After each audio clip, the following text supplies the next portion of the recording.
السلام عليكم. سماع صوت الصدر بالسماعة من المهارات المهمة جدا، لأننا بنربط صوت التنفس مع أعراض تانية علشان نقدر نشخص الحالة المرضية. وبنسمع صوت الصدر كالآتي: الأول بنتأكد إن السماعة شغالة عن طريق إننا بنخبط عليها خبطات بسيطة زي كده، وبنسمع صوت الخبطات دي وإحنا لابسين السماعة. وبنضع المريض في السرير في وضع نصف جالس، وبنطلب منه إنه ياخد نفس عميق عن طريق الأنف ويخرجه عن طريق الفم.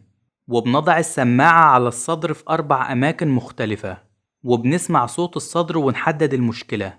ودلوقتي هنسمع صوت التنفس الطبيعي.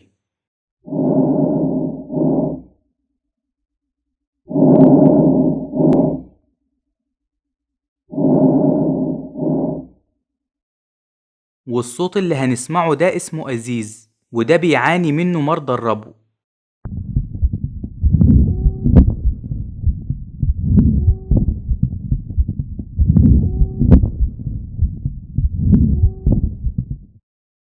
ودلوقتي هنسمع صوت اسمه الخشخشة الخشنة، وده بيدل على وجود التهاب رئوي أو استسقاء في الرئة.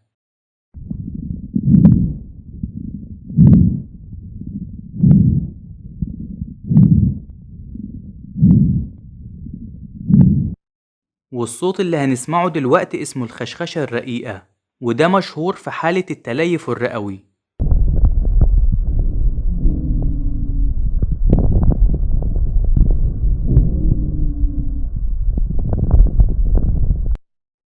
والصوت اللي هنسمعه دلوقتي اسمه صرير، وده مشهور جدا عند الأطفال اللي بتعاني من انسداد في المسالك الهوائية.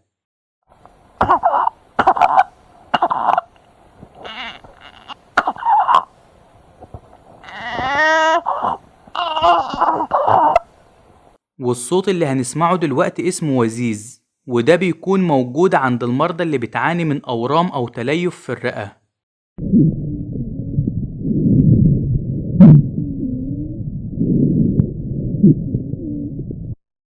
والصوت اللي هنسمعه دلوقتي بيكون قريب من صوت طرقعة الخشب، وده بنسمعه عند المرضى اللي بتعاني من التهاب رئوي أو انكماش في الرئة.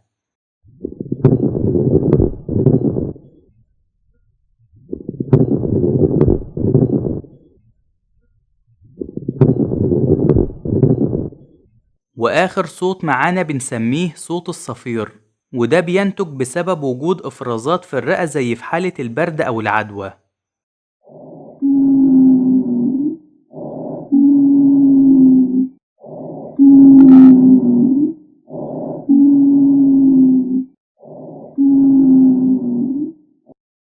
وفي أصوات تانية كتيرة، لكن دول أشهر 8 أصوات هتسمعهم، ومع الوقت هتعرف تفرق ما بينهم.